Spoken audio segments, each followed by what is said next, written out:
कहानी की शुरुआत में हमें रॉबिन्सन को दिखाया जाता है जो कि एक जहाज का कैप्टन है। पहले वो नेवी में काम करता था, मगर पिछले 11 सालों से वो अगोरा नाम की कंपनी के लिए काम करता है। ये कंपनी समुद्र में खो चुके या डूबे हुए जहाजों को खोजने का काम करती है। एक दिन कंपनी अचानक से कुछ लोगों को जॉब से निकाल देती है और इन लोगों में रॉबिन्सन भी शामिल होता है। रॉबिन्सन काफी दुखी हो जाता है। आगे हमें पता चलता है कि इन 11 सालों में उसकी वाइफ और उसका बेटा भी उससे अलग हो चुके हैं। काम की वजह से वो अपनी फैमिली को टाइम नहीं दे पाता था, जिस वजह से उसकी वाइफ और उसका बेटा उसे छोड़कर चले गए। रॉबिन्सन का एक दोस्त भी है जिसका नाम है कर्स्टन, और वो भी उसी की कंपनी में उसी के साथ काम किया करता था, लेकिन अब उसे भी जॉब से निकाल दिया गया है।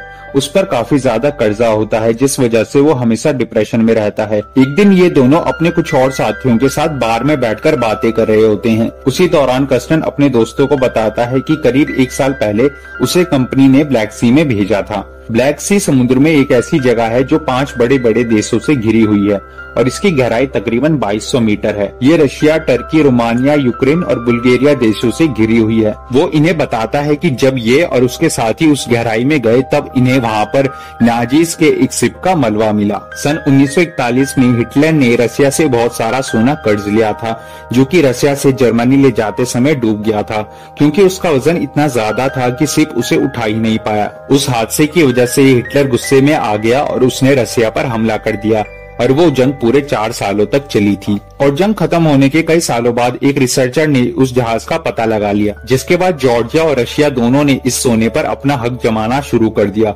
जिसके चलते उनके बीच में जंग हो गई।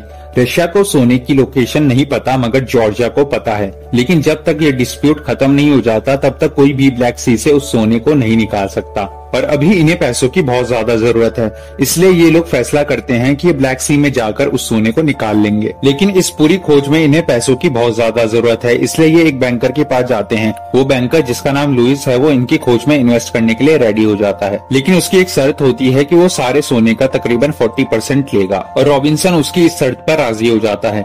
लेकिन उधर कर्स्टन डिप्रेशन की वजह से सुसाइड कर लेता है। लेकिन रॉबिन्सन अब इस मिशन को किसी भी हालत में नहीं रुकना चाहता, इसलिए वो इस मिशन के लिए एक सबमरीन खरीदता है। फिर रॉबिन्सन अपने दोस्त ब्लैकी के साथ मिलकर इस मिशन के लिए 12 लोगों की एक टीम बनाता है, जिसमें आधे रशियन और आधे अंग्रेज होते हैं। रॉबिन्सन रशियंस को अपने साथ इसलिए लेता है क्योंकि ब्लैक सी पर रशियंस का कब्जा है और इसलिए रशियंस इस मिशन में मददगार साबित हो सकते हैं। सोने और इंजन की हिफाजत और कुकिंग के लिए कुछ लोगों को लिया जाता है। साथ ही इन्हें गोताखोरी के लिए एक माहिर आदमी की जरूरत होती है, जिसके लिए ये फ्रीजर नाम के एक आदमी को रखते हैं। टीम सिलेक्शन और सबमरीन को लेने के बाद ये लोग समुद्र की तरफ निकल जाते हैं। अब सब लोग अपनी अपनी पोजीशंस पर डटे हुए हैं। सभी लोग अपना अपना काम कर रहे हैं। कुछ ही देर बाद रॉबिन्सन सबको एक जगह पर इकट्ठा करता है और उन्हें बताता है कि 60% में से हर एक को बराबर का हिस्सा मिलेगा। यहाँ पर डैनियल भी होता है, जो कि इनके इन्वेस्टर का असिस्टेंट है। वो रॉबिन्सन से कहता है कि तुम्हें ऐसा नहीं कहना चाहिए था, क्योंकि यहाँ पर अगर किसी के दिल में लालच आ गया तो वो किसी दूसरे को मार सकता है, जिससे सभी का हिस्सा बढ़ जाएगा। लेकिन अब इस बात का कोई भी फायदा नहीं होता, इसलिए सब लोग अपने काम पर वापस चले जाते हैं। इस सबमरीन में सब लोग प्रोफेशनल्स थे और इसी खतरनाक तलाश के बाद जब वो यू बोट की लोकेशन के नजदीक पहुंचते हैं